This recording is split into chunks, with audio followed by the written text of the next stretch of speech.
जो अभी डॉक्टर साहब ने आपको ट्रेडिशनल मार्केट या डायरेक्ट सेलिंग जो ई कॉमर्स वेबसाइट्स है उसके साथ साथ डायरेक्ट सेलिंग जैसे आरसीएम काम करता है वो सारी डिटेल जानकारी आपके साथ शेयर की।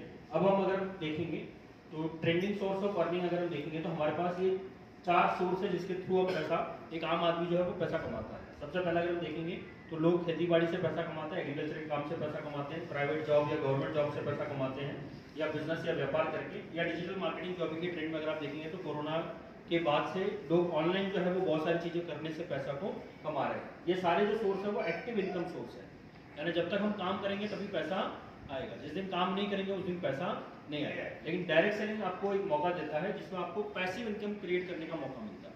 अब पैसिव इनकम ट्रेडिशनल मार्केटिंग में भी क्रिएट की जा सकती है, लेकिन वो पैसिव इनकम क्रिएट करने के लिए आपको बहुत ज्यादा पैसा लगाना पड़ेगा। क्या लगाना पड़ेगा? जैसे एग्जांपल ये हॉल है ना, आप क्या करिए, अब मुझे नहीं पता यहाँ की कितनी रेट चल रही है, 50 लाख 1 करोड़ 2 करोड़ रुपए लगा के आप भी एक ऐसा हॉल बना लो और उसको रेंट पे दो। आप नहीं भी रहोगे तो भी हॉल का रेंट जो है जब जब किराया आएगा या जब जब रेंट पे जाएगा तब तब किराया आएगा। लेकिन उसके लिए पहले 50 लाख 1 करोड़ 2 करोड़ होने तो चाहिए, तभी जाके पैसिव इनकम क्रिएट। लेकिन डायरेक्ट सेलिंग में आप ये सारी चीजें बिना पैसे के कर सकते हैं, बिना कोई इन्वेस्टमेंट के कर सकते हैं। बस अपने आप को आपको अपग्रेड करना है। जो जैसा भी सर ने बताया था कि 90% काम जो है वो कंपनी कर रही है। भाई प्रोडक्ट हमें बनाना है क्या? प्रोडक्ट का वीडियो हमें बनाना है क्या? प्रोडक्ट को डिलीवर हमें करना है क्या? तो हमें क्या करना है? यूज करना है। अब हम वो अपने हमारे हाथ में जो काम है वो भी हम ठीक से नहीं कर पा रहे हैं, तो कैसे काम चलेगा? तो सबसे पहले हमें अपने कामों को जानना पड़ेगा कि हमें क्या करना है, तभी जाके हम आगे काम कर पाएंगे। तो पैसिव इनकम आप क्रिएट कर सकते हैं। इसी के साथ साथ अगर हम देखेंगे तो बेनिफिट ऑफ डायरेक्ट सेलिंग का क्या क्या बेनिफिट होता है। सबसे पहला पॉइंट है कि you can start as a consumer, यानी आप एक उपभोक्ता की तरह इस बिजनेस को शुरू कर सकते हैं। जब भी बिजनेस की बात आती है तो बहुत ज्यादा दिमाग में ये ख्याल आता है कि पैसा लगाना पड़ेगा, है ना? आता कि नहीं आता? पहले हम छोटे से छोटा सा व्यापार भी अगर करें, अगर हमें कोई सब्जी का दुकान लगाना है, कोई पान की दुकान खोलनी है, कुछ भी करना है, तो भी 50,000 लाख रुपए आपको लगाने पड़ेंगे तब जाके वो दुकान रन होती है। लेकिन यहाँ पे आपको पैसा लगाना है क्या? नहीं। आप जो घर के जो चीजें आप यूज कर रहे हैं उसको यूज करते हुए आप इस बिजनेस में शामिल हो सकते हैं, यानी बहुत ईजी है इस बिजनेस को स्टार्ट करना। इसके साथ साथ यहाँ पे आपको बेस्ट क्वालिटी के प्रोडक्ट आपको मिलेंगे।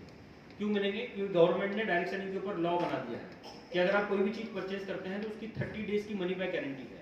यानी जैसे एग्जांपल आपने 6 साबुन लिए, एक साबुन से आपने नहा के देखा और आपको लगा कि भाई मेरे बॉडी को ये सूट नहीं हो रहा है, तो आप बाकी के जो पैक 5 साबुन है वो रिटर्न दे सकते हैं, 30 दिन के अंदर पूरा पैसा वापस ले सकते हैं या उसके बदले दूसरा सामान ले सकते हैं। तो कोई भी कंपनी डायरेक्ट सेलिंग में खराब प्रोडक्ट नहीं बनाएगी, क्योंकि अगर वो रिटर्न आता है तो किसका नुकसान होने वाला है? कंपनी का ही नुकसान होने वाला है। इसीलिए आपको बेस्ट क्वालिटी के जो प्रोडक्ट है वो आपको मिलेंगे। इसी के साथ साथ मिनिमम स्टार्टअप कॉस्ट है, यानी बहुत कम पैसे में आप इस बिजनेस को स्टार्ट कर सकते हैं। या ये इनफैक्ट अगर मैं ये बात बोलूं कि आपके पास जो चीजें अवेलेबल है उससे आप इस बिजनेस को शुरू कर सकते हैं। जैसे आपके पास मोबाइल फोन है कि नहीं है? तो मोबाइल से बिजनेस स्टार्ट हो सकता है। अगर आपका कोई पहले से आप कोई व्यवसाय कर रहे हैं, कोई दुकान है, तो दुकान से बिजनेस स्टार्ट कर सकते हैं। अगर आप जॉब कर रहे हैं तो जॉब के साथ बिजनेस को स्टार्ट कर सकते हैं। यानी जो चीजें आपके पास अवेलेबल है उसके साथ इस बिजनेस को स्टार्ट किया जा सकता है, बहुत बड़े लेवल पे किया जा सकता है। इसी के साथ अगर हम देखें अगला जो पॉइंट है वो है कि यहाँ पे आपको लाइफ चेंजिंग एजुकेशन मिलती है, यानी सिर्फ पैसा कमाना ही आपको नहीं सिखाया जाता। अभी जैसे टीसी सर ने देखा, आपको बताया सर ने कि हमें नए भारत का निर्माण करना है। अच्छा मुझे एक बात बताइए, रोज सुबह टीसी सर 6:30 बजे आते हैं। कितने बजे आते हैं? 6:30। किसके लिए? हमारे लिए। और हम मस्त चद्दर ओढ़ के सोए रहते हैं। अच्छा, टीसी सर का जो टोटल एम्पायर है ना, अगर आप उनका नेटवर्क देखोगे वेबसाइट पे, साइट पे या आसिम या फैशन वीक की कितना अभी नेटवर्क है, तो लगभग 25,000 करोड़ रुपए का एम्पायर है। कितने करोड़ रुपए का? 25,000 करोड़। आवाज नहीं। 25 रुपए नहीं, 25,000 करोड़। 25 लाख नहीं, 25 करोड़ नहीं, 25,000 करोड़। इतने करोड़ों रुपए के एम्पायर जो है वो सर के पास मौजूद है। सर अगर नहीं भी चाहे ना, कुछ नहीं भी करें, तो भी उनकी आने वाली 100 पीढ़ियां भी इतना पैसा है कि उनको बैठ के खाया जा सकता है या बैठ के एंजॉय किया जा सकता है। लेकिन फिर भी सर क्यों आ रहे हैं? तो सर को पता है कि अगर हमने लोगों की माइंडसेट को सही नहीं किया, हमने अगर लोगों को एकजुट नहीं रखा, क्या नहीं रखा? भाई आज भी अगर आप देखेंगे तो हर चीज जो है वो हमें डिवाइड कर रही है या हमें अलग अलग किया जा रहा है। भले हम पुरुष या महिला की बात करें या किसी रिलीजन की बात करें, किसी कास्ट की बात करें, तो हमेशा हमें डिवाइड किया जा रहा है। लेकिन एकलौता एक सिस्टम है जिसमें आप एकजुट होकर जो काम कर सकते हैं, बड़े कामों को अंजाम दे सकते हैं, या नए भारत का जो निर्माण है वो तभी हो सकता है जब हम एकजुट रहेंगे। तो सुबह वाले सेशन को आप अटेंड जरूर करें। लाइफ चेंजिंग एजुकेशन का मतलब ये है कि आपको जीवन में कैसे रहना है, लोगों से कैसा व्यवहार करना है, कैसे अपने रिलेशन को मेंटेन करना है। भाई जो बहुत सारे लोग बोलते हैं ना, सर जब पैसा आ जाएगा तब ये सारी चीजें सीखेंगे, फिर एक बार पैसा आ जाता है ना तब ये चीजें सीखी नहीं जाती है। क्योंकि जब बच्चा छोटा होता है ना तभी उसको गाइड किया जाता है, तभी उसमें वो सारे संस्कार जो है वो डाले जाते हैं, तभी जाके वो एक अच्छा इंसान जो है वो बन पाता है। यहाँ पे आपको लाइफ चेंजिंग एजुकेशन जो है वो बिल्कुल फ्री ऑफ कॉस्ट में मिल रही है। किसमें मिल रही है? भाई बाहर अगर आप जाओगे ना किसी भी ट्रेनर से, अगर लाइफ चेंजिंग एजुकेशन आपको लेनी है, पर्सनैलिटी डेवलपमेंट सीखना है, टाइम मैनेजमेंट सीखना है, मनी मैनेजमेंट सीखना है, पब्लिक स्पीकिंग कैसे करनी है वो सीखना है, तो वो हजारों लाखों रुपए वो ट्रेनिंग का लेते हैं, लेते कि नहीं लेते हैं? यस। और आपको वो सारी चीजें मात्र 100, 150, 250, 300 जो भी हॉल के चार्जेस होते हैं उसी में आपको वो सारी चीजें सिखाई जा रही है। तो बड़ा मौका आपके पास है। इसके साथ साथ इक्वल अपॉर्चुनिटी है, यानी हम सबके पास एक समान अवसर है। क्या है? बाकी जगह मार्केट में नहीं है। जब जैसे अगर आप जॉब करने जाते हो ना तो आपसे पूछा जाता है कि पहले आप कहाँ काम करते थे, पहले कितनी सैलरी थी, कितने पढ़े लिखे हो, पुरुष हो कि महिला हो, कौन से जात से हो, कौन से धर्म से हो। आरसीएम का फॉर्म भरा था तब क्या पूछा गया था? कुछ भी नहीं। भाई नहाते हो कि नहीं नहाते हो, खाते हो कि नहीं खाते हो, कुछ पूछा नहीं गया। हम सबके पास इक्वल अपॉर्चुनिटी है कि हम चाहे उतना बड़ा काम कर सकते हैं, अपने स्किल को डेवलप करते हुए, अपने प्रतिभा को दिखाते हुए बड़े लेवल्स पे जाया जा सकता है। इसी के साथ साथ टैक्स बेनिफिट आपको मिलता है, जो भी इनकम आप क्रिएट करते हैं उसके जो अदर आप जॉब में जो आपको टैक्स बेनिफिट मिलता है, या पर्सनल बिजनेस जो आप करते हैं उसमें जो टैक्स बेनिफिट मिलता है वो सारा बेनिफिट आपको यहाँ पे भी दिया जाता है। और indirect support in national development, nation के डेवलपमेंट में हमारा इनडायरेक्ट सपोर्ट इसलिए है क्योंकि आज अगर आप देखेंगे तो आरसीएम का सारा जो काम है वो पूरा व्हाइट में होता है। किसमें होता है? और गवर्नमेंट किस दिशा में काम कर रही है? व्हाइट में। गवर्नमेंट ये चाह रही है कि देश में अगर 1 रुपया भी किसी का खर्च होना तो वो व्हाइट में होना चाहिए। Yes. होना चाहिए। क्यों होना चाहिए? ताकि गवर्नमेंट के पास पैसा है। भाई हम बोलते हैं ना कि देश में बहुत सारी सुविधाएं नहीं है, हॉस्पिटल अच्छे नहीं है, गवर्नमेंट स्कूल अच्छे नहीं है, रोड बराबर नहीं है, है ना। तो गवर्नमेंट के पास जब पैसा आएगा तभी तो वो सारी चीजें अच्छी बना पाएंगे ना। और हम क्या कर रहे हैं, हम जैसे अगर किसी परचून दुकान से सामान लेके आते हैं, जैसे आपने कोई साबुन लाया, कोई नमकीन लाया, कोई भी चीज लाए, तो हम पक्का बिल लेते हैं क्या वहां से? नो। तो नहीं लेने की वजह से क्या हो रहा है कि गवर्नमेंट को प्रॉपर टैक्सेस नहीं जा रहा है। आरसीएम से अगर आप 1 रुपए का शैम्पू लेते हो, क्या लेते हो, तो आपको पक्का बिल मिलता है, यानी प्रॉपर गवर्नमेंट को सारे टैक्सेस जो है वो जमा होते हैं। अब हम कितना कमा रहे हैं, नहीं कमा रहे हैं, हम क्या कर रहे हैं, नहीं कर रहे हैं, वो अलग बात है। लेकिन अगर हम सिर्फ आरसीएम का सामान भी यूज करेंगे ना, क्या करेंगे, सिर्फ अपने घर के लिए भी सामान यूज करेंगे तो कहीं ना कहीं हम देश के लिए काम कर रहे हैं, देश के लिए कंट्रीब्यूट कर रहे हैं। तो एक बार जोरदार तालियां होनी चाहिए। इसी के साथ साथ अगर हम डेटा को देखें, देखिए अभी का जो दौर है ना बिजनेस करने का, वो जैसा भी सर ने आपको बहुत सारा डेटा बताया कि प्लास्टिक की एरा था, फिर टेक्नोलॉजी का एरा था, फिर टेलीकम्युनिकेशन का एरा था, तो वो सारा डेटा बेस है ना। अभी भी हम पुराने तरीके से काम करना चाह रहे हैं, लेकिन अब जो नई जनरेशन है, जो यंग जनरेशन है, वो सिर्फ मोटिवेशन से, कहानी से नहीं चलने वाली। आपको उनको फैक्ट्स एंड फिगर्स बताना पड़ेगा, क्या उसके पीछे आधार है वो बताना पड़ेगा, तब जाके वो इंटरेस्टेड होंगे, तब जाके वो काम करना शुरू करेंगे। तो डेटा अगर हम देखेंगे तो डेटा आपको मिलेगा world federation of direct selling association से। ये एक वेबसाइट है जिसके माध्यम से आप पूरी दुनिया में डायरेक्ट सेलिंग के माध्यम से कितना व्यवसाय हो रहा है, किस किस देश में कितना हो रहा है, पिछले साल किस किस देश में कितनी ग्रोथ हुई थी, कौन से सेक्टर में कितनी परसेंटेज का वॉल्यूम जो है वो हो पा रहा है, इंडिया का क्या स्थान है, वो सारी चीजें आप इस वेबसाइट पे देख सकते हैं। और मैंने कुछ की पॉइंट्स जो है वो आपके लिए हाईलाइट किए हैं, और ये रिपोर्ट बहुत बड़ी है, मुझे कम से कम 6 घंटे लगे थे इसको पढ़ने में। कितने घंटे? 6। तो आपको कितने लगे? इसके लिए मैंने क्या किया, मैंने कुछ शॉर्ट पॉइंट जो है वो आपके लिए अलग कर रखे हैं, जिसको आप डिफाइन करके हुए आप करते हुए आगे बढ़ सकते हैं। सबसे पहले अगर हम देखें पिछले साल यानी 2022-23 से 23-24 में जो डायरेक्ट सेलिंग का ओवरऑल बिजनेस था पूरे वर्ल्ड का, वो 2.3% से कम हुआ है। क्या हुआ है? पूरी दुनिया में डायरेक्ट सेलिंग का जो बिजनेस 2022-23 में था वो 23-24 में नॉमिनल यानी 2.3% से कम हुआ है। बहुत ज्यादा कम नहीं हुआ है, 2% ही कम हुआ है। इन कम होने के बहुत सारे रीजन है, क्योंकि आप देखेंगे तो बहुत सारे देशों में लड़ाई चल रही है आपस में, चल रही कि नहीं चल रही है? Yes. बहुत सारे देशों में इकोनॉमिक क्राइसिस आ रहे हैं, लोग ब्याज दरें बहुत सारी बढ़ चुकी हैं, इसकी वजह से भी कहीं ना कहीं इकोनॉमी में स्लो डाउन आया है। इसलिए वर्ल्ड का जो मार्केट ये बता रहा है कि 2.3% से डायरेक्ट सेलिंग का जो बिजनेस है वो कम हुआ है। ओवरऑल सारे बिजनेसेस कम हुए हैं, लेकिन डायरेक्ट सेलिंग का बिजनेस जो है वो 2.3% से कम हुआ है। वही अगर हम इंडिया को देखें तो इंडिया का जो बिजनेस है डायरेक्ट सेलिंग का वो 2022-23 से 23-24 में 11.8% से बढ़ा है। कितना परसेंट से? यानी 11.8 लगभग 12% से डायरेक्ट सेलिंग का बिजनेस इंडिया बढ़ा का है। बढ़ा है और दुनिया का घटा है। कम हुआ है। यानी इसका मतलब क्या कि इंडिया में धीरे धीरे लोग डायरेक्ट सेलिंग के बारे में समझ रहे हैं और इसमें धीरे धीरे अपनी रुचि दिखा रहे हैं, अपना बिजनेस जो है वो धीरे धीरे करना शुरू कर रहे हैं। इसी के साथ इसके बीच में एक आंकड़ा और दिखेगा आपको, यहाँ पे थोड़ा सा बारीक में लिखा हुआ है ये कि वर्ल्ड वाइड अगर हम देखेंगे तो लगभग 70 to 80% जो डायरेक्ट सेलिंग में जो लोग काम करते हैं ना वो महिलाएं होती हैं। कौन होती हैं? महिला। लेकिन यहाँ पे अगर आप परसेंटेज देखेंगे तो लगभग 40 के आसपास परसेंट है इंडिया का। यानी आने वाले टाइम में अगर आप देखेंगे तो अभी अगर हम देखें गवर्नमेंट के जो रूल बदले हैं या गवर्नमेंट ने बहुत सारी चीजें महिलाओं के लिए दी हैं या धीरे धीरे एक आम आदमी जो इंडिया की जो सोच थी वो धीरे धीरे बदल रही है कि अभी महिलाओं को लेकर साथ काम करना पड़ेगा, महिलाओं को लेकर आगे बढ़ना पड़ेगा, तभी जाके हम बड़ा काम कर पाएंगे। तो उसी दिशा में आने वाले टाइम में इंडिया का जो डायरेक्ट सेलिंग बिजनेस है उसमें बहुत बड़ा पार्टिसिपेशन महिलाओं का होने वाला है। इसीलिए अगर आप देखेंगे तो आरसीएम में जो 3 उद्देश्य है उसमें सबसे महत्वपूर्ण उद्देश्य कौन सा है? महिला वो है महिला सशक्तिकरण। क्योंकि महिला सशक्त अगर रहेंगे तभी जाके पूरा परिवार जो है वो सशक्त रह पाएगा। ये पूरे वर्ल्ड का ग्राफ है कि लगभग 70-80% जो है वो महिलाएं जो है वो डायरेक्ट सेलिंग में काम करती हैं और ये जो ब्लू कलर में आपको परसेंटेज दिख रहा है वो पुरुषों का परसेंटेज है पूरी दुनिया का, है ना, जो ईयर वाइज आपको आगे दिख रहा है।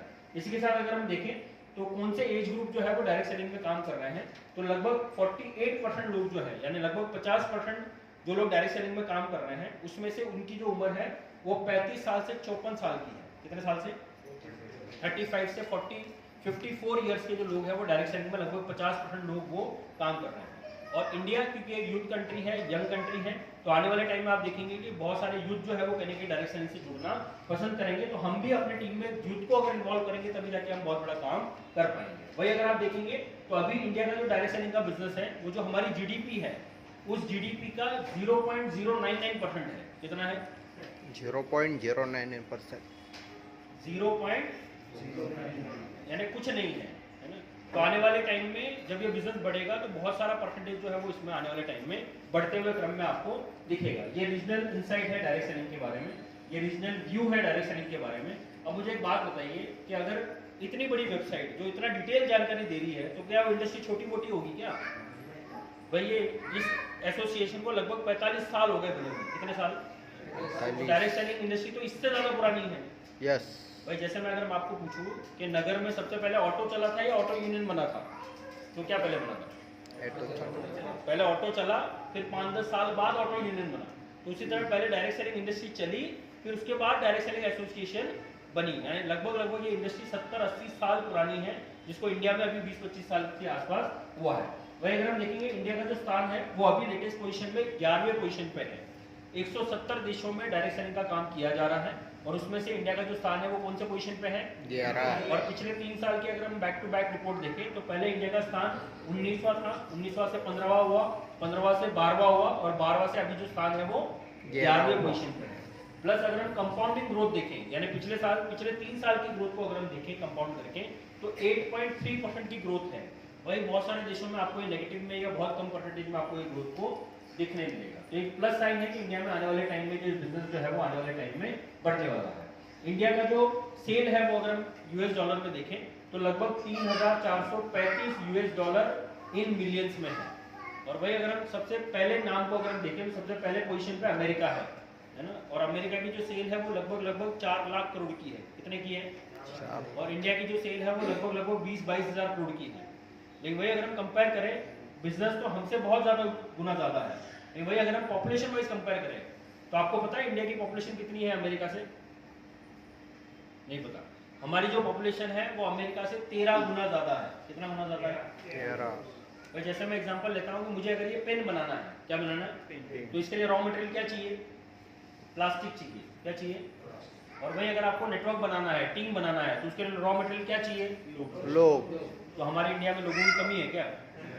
भाई इंडिया जो है वो दुनिया का सबसे पहले स्थान पे है पॉपुलेशन में, जनसंख्या में, है या नहीं है? yes. तो अच्छी बात है, किसी में तो हम पहले नंबर पे हैं। लेकिन इसी के साथ साथ एक आम आदमी हमेशा प्रॉब्लम की तरफ सोचता है। किसकी तरफ सोचता है? कि देश में अगर जनसंख्या ज्यादा होगी तो क्या होगा? नौकरियां कम मिलेगी, महंगाई बढ़ेगी, है ना, चीजें नहीं मिलेगी। तो हम प्रॉब्लम की तरफ सोच रहे हैं, लेकिन पूरी दुनिया इंडिया को एक ग्लोबल मार्केट की तरह देख रही है। किसकी तरह? क्यों? पॉपुलेशन, क्योंकि जिस देश में जनसंख्या ज्यादा होगी वहाँ पे कोई भी चीज को इजीली बेचा जा सकता है। बड़ी बड़ी कंपनियां इंडिया में आके फैक्ट्री लगाना चाहती है, क्या लगाना चाहती है? क्यों? पॉपुलेशन, यानी इतना बड़ा टूल हमारे पास है जिसके माध्यम से हम बहुत बड़ा काम कर सकते हैं। इसी के साथ अगर हम ग्लोबल स्टैटिस्टिक देखें प्रोडक्ट कैटेगरी वाइज, तो सबसे ज्यादा जो सेल है वो वेलनेस प्रोडक्ट की है। इसकी है वेलनेस। इसके बाद हाउस एंड गोल्ड है, हाउस होल्ड प्रोडक्ट्स की है, पर्सनल केयर की है या कॉस्मेटिक की सेल है। लगभग 30% के आसपास की जो सेल है वो वेलनेस प्रोडक्ट की है। और आरसी में अभी अगर आप देखेंगे तो न्यूट्रीचार्ज, गामा ओरिजिनल, ये सारे वेलनेस के कैटेगरी में आते हैं। प्लस बहुत सारे आरसीएम के जो प्रोडक्ट है जो नेचुरल तरीके से बनाया गया है या आयुर्वेदिक तरीके से बनाया गया है, वो भी कहीं ना कहीं वेलनेस कैटेगरी में वो प्रोडक्ट आते हैं, जिसके माध्यम से हम बहुत बड़ी सेल को ला सकते हैं।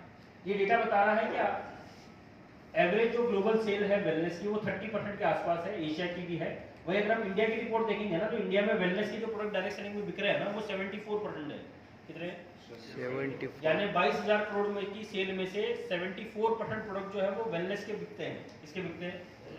ये मैं नहीं बोल रहा हूँ, कौन बोल रहा है? डेटा बोल रहा है। और हम में से बहुत सारे लोग जो है ना वो आरसी में ज्वाइन तो हो गए हैं, हमारे उनको पता भी है कि हमारे पास वेलनेस के प्रोडक्ट आते हैं, न्यूट्रीचार्ज के प्रोडक्ट आते हैं, गामा के प्रोडक्ट आते हैं, लेकिन फिर भी वो पूछते हैं कि सर शक्कर कब आएगी? क्या पूछते हैं? भाई शक्कर आने से आपको क्या मिलेगा बताओ? भाई अगर शक्कर को आना होता तो कब की आ जाती यस, है ना। लेकिन हम जिस प्रोडक्ट की सेल बढ़ रही है, जिस प्रोडक्ट का इंडिया डिमांड कर रहा है, उसके ऊपर हमारा फोकस नहीं जा रहा है। क्यों नहीं जा रहा है? क्योंकि हमें लगता है कि हमें अगर न्यूट्रीचार्ज किसी को बताना है तो हमें सीखना पड़ेगा। क्या करना पड़ेगा? और एक आम आदमी हमेशा कंफर्ट जोन में रहना चाहता है। क्या रहना चाहता है? वो चाहता है कि भाई पिकअप सेंटर भी उसके घर के नीचे हो, इधर हो। वो चाहता है कि मीटिंग भी उसके घर के नीचे होनी चाहिए, उसके आसपास होनी चाहिए, तभी जाके वो आना शुरू करेगा। लेकिन जब तक आप अपने कंफर्ट जोन से बाहर नहीं निकलोगे ना, तब तक कभी भी बड़ा काम होने वाला नहीं है। तो आपको आगे होके काम करना पड़ेगा। अब वो टाइम चला गया जब लोग पूछते थे ना कि डायरेक्ट सेलिंग करनी है कि नहीं करनी है। अब लोग डायरेक्ट सेलिंग तो कर रहे हैं, लेकिन साथ में वो चॉइस कर रहे हैं कि मुझे कौन सी कंपनी में काम करना है और किस लीडर के या किस टीम के साथ काम करना है ना। yes, yes. तो अगर हम एक्टिविटीज शुरू नहीं करेंगे तो हमारे ही जानने वाले लोग, हमारे ही मिलने वाले लोग किसी न किसी दूसरे बेटर ऑप्शन के पास या बेटर लीडर के पास जाना शुरू करेंगे। तो अपने आप की एक्टिविटीज को शुरू करिए, शांत बैठने से कुछ होने वाला नहीं है। हम बहुत सारे लोग जो है ना वो देख रहे हैं कि भाई चलेगा कि नहीं चलेगा, है ना। लोग रॉयल्टी पे टेक्निकल पे जा रहे हैं कि नहीं जा रहे हैं ना। भाई दूसरे नहीं जा रहे तो इसका मतलब क्या आपकी जिम्मेदारी नहीं बनती कि आप अपने लेवल्स पे अपने आप को अपग्रेड करना शुरू करें, है ना। तो ये डेटा बहुत इंपॉर्टेंट है। Why India is a suitable direct selling country, जिसके बारे में मैंने अभी आपको बताया।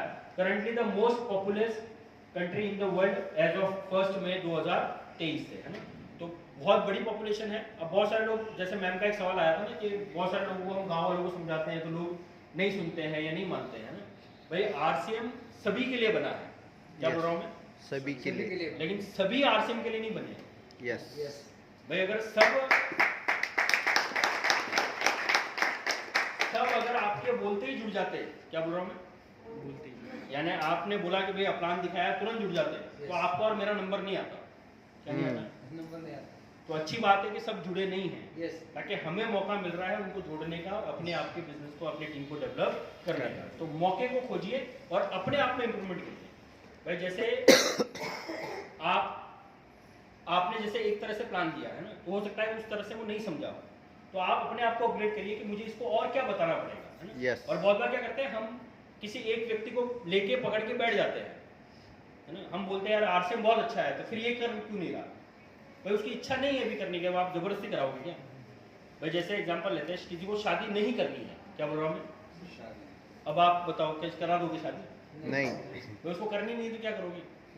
तो जब तक उसकी खुद की इच्छा क्रिएट नहीं होगी, जब तक उसको नहीं लगेगा कि मेरे लिए आरसीएम क्यों जरूरी है या मुझे आरसीएम क्यों करना चाहिए या मुझे इसमें क्या मिलने वाला है, तब तक कोई करने वाला नहीं है। जैसे अगर मैं सिंपल वे में पूछूं कि आप आरसीएम क्यों कर रहे हो, तो आपके पास एक वजह है, तभी तो आप 10 किलोमीटर, 20 किलोमीटर, 50 किलोमीटर दूर से आए ना। यस। भाई लोकल अहमदनगर के लोग नहीं आए, क्यों नहीं आए?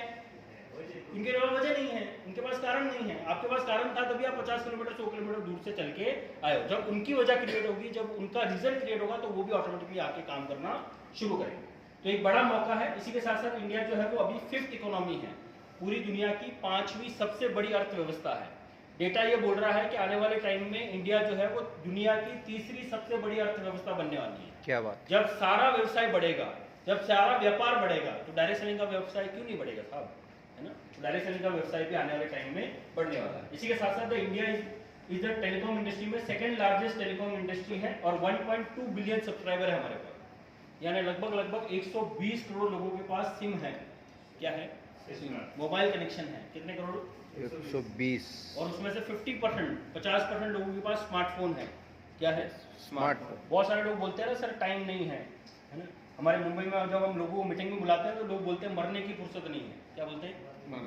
इसका मतलब क्या? अगर हम ठीक से इसको एलेबरेट करें तो वो व्यक्ति बोल रहा है कि मैं मरना चाहता हूँ। क्या बोल रहा है?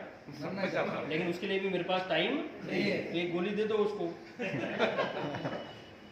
भाई डेटा ये बता रहा है कि जब से लॉकडाउन लगा, जब से कोरोना आया, तब से एक आम आदमी ने, या जब से जियो आया, तब से एक आम आदमी 2.5 घंटा सोशल मीडिया में बिताता है। कितना घंटा? 2.5 घंटा। कुछ नहीं करता सर, वो मोबाइल लेता है और सिर्फ स्लाइड करता है। क्या करता है? 5 मिनट, 10 मिनट, 15 मिनट, आधा घंटा कब हो गया पता नहीं चला। और रात को भी सोते वक्त ना 1-1, 1:30, 2-2 बज जाती है। और जब ये फोन आप पे गिरता है ना तब पता चलता है कि नींद आ रही है, अब सोना चाहिए। टाइम किसी के पास होता, टाइम को निकालना पड़ता है। क्या करना पड़ता है?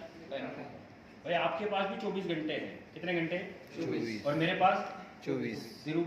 अनिल अंबानी जी के पास 24। लेकिन हम अपने 24 घंटे को कैसे मल्टीप्लाई कर सकते हैं, कैसे इसको बढ़ा सकते हैं? तो उसका एकमात्र रास्ता है वो है डायरेक्ट सेलिंग, और एकमात्र तरीका है वो है आरसीएम। तभी आप अपने नेटवर्क को, अपने काम को बढ़ा सकते हैं। India is the country of youth, यानी यंगस्टर्स का कंट्री है। वही अगर हम बाकी देश को देखें तो बाकी देश धीरे धीरे बूढ़े होते जा रहे हैं। किसी की उम्र, औसत उम्र जो है वो 35 साल, 40 साल, 50 साल हो गई है। लेकिन इंडिया की जो औसत उम्र है वो 28.1 ईयर्स की है। और आने वाले टाइम में यूथ से ही बड़ा बिजनेस क्रिएट होगा। यस। क्यों क्रिएट होगा? क्योंकि यूथ में, जैसे अगर मैं एग्जांपल लेता हूँ, जैसे एक व्यक्ति की उम्र 40, 45, 50 साल होती है, तो उसके कैसे विचार उसके मन में आते हैं कि अब किसके लिए करना है? क्या आते हैं? अब तो थोड़े दिनों में जाना है। लेकिन वही अगर कोई एक यंग रहता है, एक बच्चा नया जो अभी जस्ट उसने अपनी डिग्री कॉलेज कंप्लीट की है, और वो अगर सिस्टम में आता है तो वो क्या सोचेगा कि मेरे पास गाड़ी नहीं है, गाड़ी लेना है, मेरे पास घर नहीं है, घर बनाना है, शादी नहीं हुई है, शादी करनी है। यानी वो फ्यूचरिस्टिक गोल बनाएगा और उसके लिए काम करना शुरू करेगा। प्लस जितने, मैं इसको उस तरह से मत लीजिएगा कि मैं बुराई कर रहा हूँ जिन लोग की उम्र हो गई है, लेकिन अगर टेक्नोलॉजी के साथ आपको बढ़ना है तो जो जिनकी उम्र ज़्यादा हो गई है, जनरेशन गैप ज़्यादा हो गया, टेक्नोलॉजी गैप ज़्यादा हो गया, उनको चीज़ों को सिखाने में आपको बहुत ज़्यादा समय लगेगा।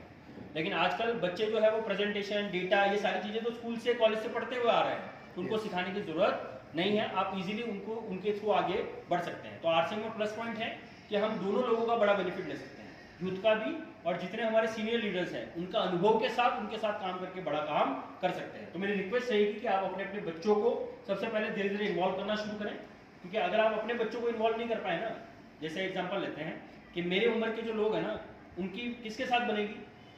मेरे उम्र के लोगों के साथ बनेगी। Yes yes. भाई अगर मेरे पिताजी अगर किसी को समझाएंगे तो उनके साथ उनकी नहीं बनेगी। या अगर हम अपने घर में देखें, भाई अगर आप एज ए पिता अगर अपने बच्चे को कुछ समझा रहे हैं तो आपका बच्चा इजीली मान लेता है चीजों को? नहीं मानता ना। क्यों नहीं मानता? क्योंकि उनको पता है कि आप फोर्सफुली उसको करवाना चाह रहे हैं या जबरदस्ती करवाना चाह रहे हैं। जब हम उम्र के लोग मिलते हैं तो ऑटोमेटिकली उनमें विश्वास पैदा होता है कि जब ये कर रहा है तो उसको मैं भी कर सकता हूँ।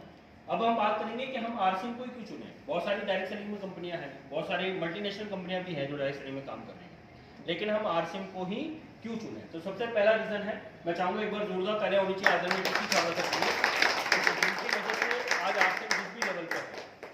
देखिए बहुत बार एक आम आदमी जो है ना, जो उनके जीवन में जिस चीज का अभाव होता है ना उस चीज से भागता है ना।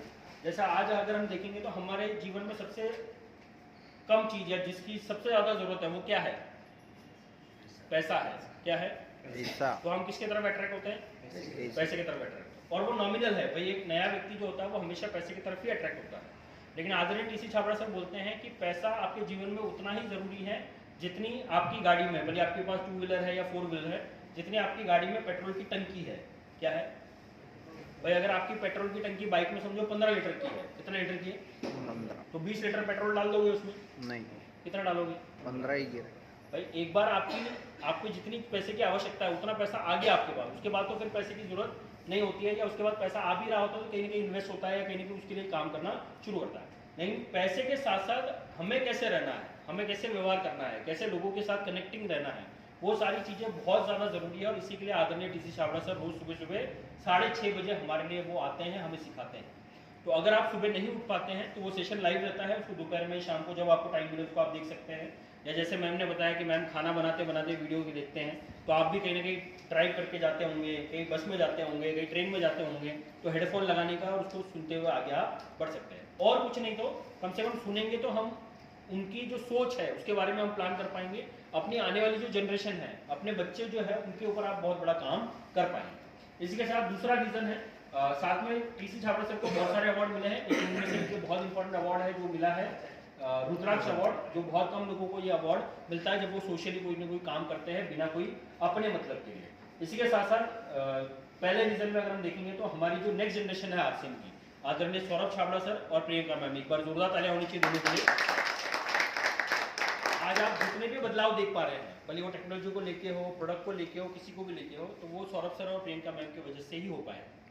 आज अगर हम डायरेक्ट सेलिंग में आरसीएम जैसे प्लेटफॉर्म में, जिसमें हम नमक प्रोवाइड कर रहे हैं 17 रुपए किलो में, और 17 रुपए किलो नमक भी आपको होम डिलीवरी में आ रहा है, आज आपने पिन कोड पे चालू किया है, ये किसी भी कंपनी में पॉसिबल नहीं है। लेकिन आरसीएम इकलौती ऐसी कंपनी है जिसमें सारी चीजें पॉसिबल हो पा रही है। आने वाले टाइम में बहुत सारे और प्रोडक्ट आने वाले हैं। अब प्रोडक्ट आने से कोई फर्क नहीं पड़ता, क्या बोल रहा हूँ मैं भाई? जैसे एग्जांपल, जब रसगुल्ला आया है ना, या रसगुल्ला की बात चल रही थी कि रसगुल्ला आने वाला है, तो बहुत सारे लोग बहुत बेसब्री से इंतजार कर रहे थे कि रसगुल्ला कब आएगा कब आएगा कब आएगा, है ना। और जैसे आ गया उसकी वैल्यू कम कर दिया हमने, है ना भाई। जैसे रसगुल्ला लॉन्च हुआ, समझिए आपके पास 10 लोगों की टीम है, कितने लोगों की टीम है? 10। और रसगुल्ला लॉन्च हुआ, 10 में से 8 लोग रसगुल्ला नहीं खाते, क्या बोल रहा हूँ? कितने लोग खाते? 2। फिर क्या सेल बढ़ेगी आपकी? वही अगर आपकी टीम 1000 लोगों की होगी, कितने हज़ार लोगों की? 1000। भाई 800 लोग रसगुल्ला नहीं खाते, लेकिन कितने खाते हैं? 200। तो सेल बढ़ेगी कि नहीं बढ़ेगी? वॉल्यूम बढ़ेगा कि नहीं बढ़ेगा? तो इंपॉर्टेंट ये नहीं है कि प्रोडक्ट कब लॉन्च होगा, इंपॉर्टेंट ये है कि आपका नेटवर्क कब बड़ा होगा, आपकी टीम कब बड़ी होगी। टीम साइज बड़ी नहीं होगी ना, तब तक आप कोई भी काम बड़ा नहीं कर पाएंगे। अब हम में से बहुत सारे लोग जो है ना वो अहमदनगर से बाहर ही नहीं निकल पाए, क्या बोल रहा हूँ? यस। क्योंकि बाहर जाएंगे तो खर्चा होता है, पैसा लगता है जाने आने में, रहने में, खाने में, करने में, है ना। और बाहर नहीं निकलोगे तो कुछ होने वाला नहीं है, क्योंकि अहमदनगर वाले लोग को लग रहा है कि हमारे वजह से आपका चल रहा है। क्या लग रहा है? और जब तक आप उनको बताओगे नहीं ना कि तुम्हारे वजह से नहीं, तुम नहीं भी करोगे तो मैं दूसरी जगह से कैसे बिजनेस को बिल्ड कर सकता हूँ। और अपने बिजनेस को आपको मल्टीपल सिटीज में लाना पड़ेगा। भाई अभी टेक्नोलॉजी की वजह से आप यहाँ बैठे बैठे, कहाँ बैठे? नगर में बैठे बैठे आप मुंबई की ज्वाइनिंग करा सकते हो, करा सकते हो कि नहीं करा सकते? yes. आप पुणे की ज्वाइनिंग करा सकते हो, आप बिहार की ज्वाइनिंग करा सकते हो, कलकत्ता की ज्वाइनिंग करा सकते हो, आसाम की ज्वाइनिंग करा सकते हो, फिर कराते क्यों नहीं हो? भाई दुनिया भर का वीडियो कॉल करके घर पे बात करते हो, बच्चों के बात करते हो, तो थोड़ा सा आरसीएम के लिए भी तो बात कर लिया करो, तो काम बनेगा कि नहीं बनेगा? yes. और जितना डिले करोगे आपके रिलेशन वाले, आपके मिलने वाले किसी और के नीचे जाके ज्वाइन होंगे। yes. होंगे कि नहीं होंगे? भाई हमारी टीम में बहुत सारे मैटर हुए, चाचा अलग टीम में, भतीजा अलग टीम में, क्या करोगे बताओ? मामा अलग टीम में, वो अलग टीम में, अंकल अलग टीम में, क्या करोगे बताओ? बाद में ज्वाइन होने के बाद तो कुछ नहीं कर सकते ना। लेकिन पहले अगर आपने बता दिया, अभी वो अगर ज्वाइन नहीं हो रहा है, तो जब समझ में आएगा तो वो आपके पास ही अप्रोच करेंगे, आपसे ही बात करके वो ज्वाइन होंगे। तो बड़ा पॉइंट है। सेकेंड रीजन है जो कंपनी के मेन उद्देश्य है, जैसे स्वास्थ्य रक्षा को लेके, नए भारत के निर्माण को लेके, या स्वावलंबन को लेके, या महिला सशक्तिकरण को लेके। तीसरा रीजन है कि हमारे पास जो प्रोडक्ट है वो डेली यूजेबल प्रोडक्ट है, रिजनेबल प्राइस पे आपको मिलते हैं, हाई क्वालिटी के प्रोडक्ट है और हेल्थ सपोर्टिव है, यानी स्वास्थ्य को अच्छा करने वाले प्रोडक्ट है, खराब करने वाले प्रोडक्ट नहीं है। चौथा रीजन कि आपको आरसीएम के प्रोडक्ट जो है वो बहुत सारे रेंज में मिल जाते हैं।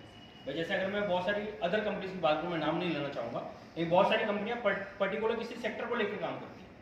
जैसे बहुत सारी कंपनियां जिसमें आप देखोगे तो उसमें सिर्फ वेलनेस के प्रोडक्ट हैं। कौन से प्रोडक्ट है? तो अगर तुमको आटा लेना है तो कहाँ जाना पड़ेगा? साबुन लेना है तो कहाँ जाना पड़ेगा? कॉस्मेटिक सामान लेना है तो कहाँ जाना पड़ेगा? मार्केट। लेकिन आरसीएम में क्या है? सब कुछ है, तो कहाँ जाना पड़ेगा? आरसीएम में। किधर भी नहीं जाना है, आरसीएम से सारा सामान आपको मिलेगा, है। यानी एक छत के नीचे आपको ये सारे प्रोडक्ट कैटेगरी के प्रोडक्ट मिल जाते हैं। इसी के साथ साथ कंपनी के 160 से ज़्यादा डिपो है, 10,000 से ज़्यादा वंडर वर्ल्ड या वंडर क्विक है, और लगभग 2 लाख से ज़्यादा डिस्प्ले वॉल जो है वो कंपनी के मौजूद है। ये कंपनी का हेड ऑफिस है जो 17 लाख स्क्वायर फीट में है। कितने लाख स्क्वायर फीट में? 17 लाख। आवाज नहीं आई। 17 लाख। आवाज नहीं आई। 17 लाख। हम इतने धीरे से बोल रहे हैं जैसे कि टीसी सर ने हमारे पैसे से बनाया हो। भाई ये 17 लाख स्क्वायर फीट का जो हेड ऑफिस है वो टीसी सर ने किसके लिए बनाया? हमारे लिए। जो साथ में लेके जाने वाले हैं। नो, किसके लिए बनाया? हमारे लिए। भाई इतना बड़ा हेड ऑफिस, इतनी सारी फैक्ट्री, इतना बड़ा एम्पायर, वो हमारे लिए बनाया। अब फर्क इतना है कि हम उसको अपना नहीं समझते हैं, है ना, इसीलिए काम नहीं कर पाते। भाई जब आप उसको अपना समझेंगे ना तो ऑटोमेटिकली आपका काम बढ़ना शुरू हो जाएगा। हमेशा आपको ये करना चाहिए कि हर 6 महीने में, साल भर में आपको एक बार भिलवाड़ा विजिट करना चाहिए, अपने टीम के नए साथियों के साथ विजिट करना चाहिए। यस। क्योंकि बहुत बार क्या होता है, नए व्यक्ति को जब हम आरसीएम का पीयूसी दिखाते हैं ना तो उसको आरसीएम पीयूसी जितना लगता है, कितना लगता है, और जिनको भिलवाड़ा लेके गए उनको उनके मुंह खुले के खुले रह जाते हैं। क्या जिधर तक देखेगा उधर तक आरसीएम की प्रॉपर्टी दिखती है। इतनी बड़ी प्रॉपर्टी वहाँ पे, इतना सारा प्रोडक्ट आप वहाँ पे बनते हुए देख पाएंगे। सातवां रीजन, कंपनी के बहुत सारे प्लांट हैं।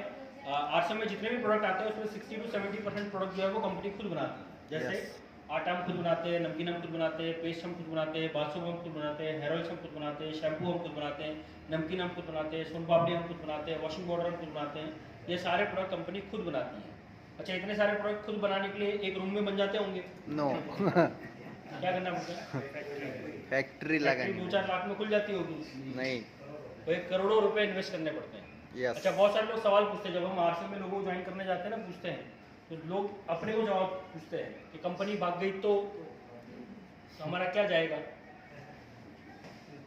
क्या लगाया कंपनी ने? 25,000 करोड़। कितना? 25,000। तो सवाल किसको पूछना चाहिए? कंपनी ने। भाई पहले साइन करके दो, तुम कितना दिन टिकोगे कि नहीं टिकोगे, तब जाके दूसरी फैक्ट्री को बताओ। क्योंकि हमारे पास डेटा नहीं है, हमारे पास जवाब नहीं है, इसलिए हम लौट के वापस आ जाते हैं। बहुत सारे क्वालिटी या बहुत सारे लैब जो है वो बनी हुई है। इसी के साथ हमारे पास बहुत सारे यूनिक रेंज के प्रोडक्ट अवेलेबल हैं, जैसे हेल्थ गार्ड ऑयल है, न्यूट्रीचार्ज के प्रोडक्ट है, या आयुर्वेदिक प्रोडक्ट है, गुड डॉट के प्रोडक्ट है, पेंट का प्रोडक्ट है, या कॉस्मेटिक के प्रोडक्ट है। इसके साथ साथ में हमारा जो मार्केटिंग प्लान है वो बहुत यूनिक है, ट्रांसपेरेंस है, और साथ में ग्रोथ वाला प्लान है। कौन सा वाला प्लान है? ग्रोथ वाला। अभी आपने अगर देखा होगा, कंपनी का जब से मार्केटिंग प्लान चेंज हुआ तो बहुत सारे लोग कंफ्यूज हो गए, उनको पता ही नहीं चला कि हम अच्छा हुआ या बुरा हुआ, है ना। बहुत सारे लोग 3 महीने 6 महीने तो इसी में अटक गए कि भाई हमारा नुकसान हो गया है। भाई मेरे को एक बात बताओ, कंपनी अगर कोई मार्केटिंग प्लान चेंज करेगी तो कंपनी अपनी सेल बढ़ाने के लिए करेगी या कम करने के लिए करेगी? आवाज नहीं। बढ़ाने के लिए। और आपसे पहले हजारों दिमाग ने दिमाग लगा दिया। Yes yes. तो हमें दिमाग लगाने की क्या जरूरत? भाई हमें तो जो चीजें आ गई है उसमें हमारा और हमारी टीम का क्या फायदा है, हम कैसे उसके ऊपर वर्किंग कर सकते हैं, उसके ऊपर फोकस करना चाहिए। आपने 3 महीने साल, अभी भी बहुत सारे लोग काम शुरू नहीं किए है ना, उनको लग रहा है कि भाई गलत हो गया है, और जिन्होंने शुरू कर दिया वो आज अगली टीम पे चले गए, अपने लेवल्स को उन्होंने अपग्रेड कर दिया। भाई अभी जो एनिवर्सरी प्रोग्राम हुआ उसमें 1700 रॉयल्टी अचीवर्स सेलिब्रेशन। यस।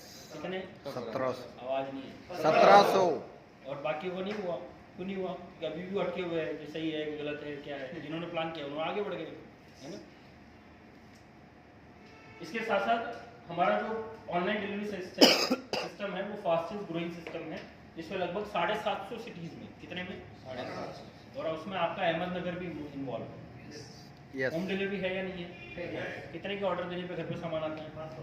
आवाज नहीं है। 500। अब उससे इजी क्या चाहिए बताओ? इससे आसान क्या चाहिए? तो अब तो हमारी जिम्मेदारी बढ़ गई ना कि भाई कंपनी इतनी सारी चीजें करके दे रही है तो हमें अपने लेवल पे इसको काम करने की जरूरत है, हमें अपने लेवल पे इसको बढ़ाने की जरूरत है। इसके साथ साथ हमारे पास यूनिक एजुकेशन सिस्टम है जो हम सारे हमारे कोर लीडर्स के थ्रू बनाया हुआ है, और ये यूनिक एजुकेशन सिस्टम की वजह से हम बहुत सारी सेमिनार, बहुत सारी ट्रेनिंग या बहुत सारी, जैसे अभी एनिवर्सरी प्रोग्राम भी जो हुआ वो यूनिक एजुकेशन सिस्टम की वजह से हो पाया है। तो एक बार इन सारे रीजंस के लिए जोरदार तालियां होनी चाहिए। अब जब हमने तय कर लिया है कि हमें आरसीएम करना चाहिए तो हमें अब थोड़ा सा चूजी बनना पड़ेगा। चूजी बनने का मतलब ये है कि हमें किसके ऊपर काम करना है।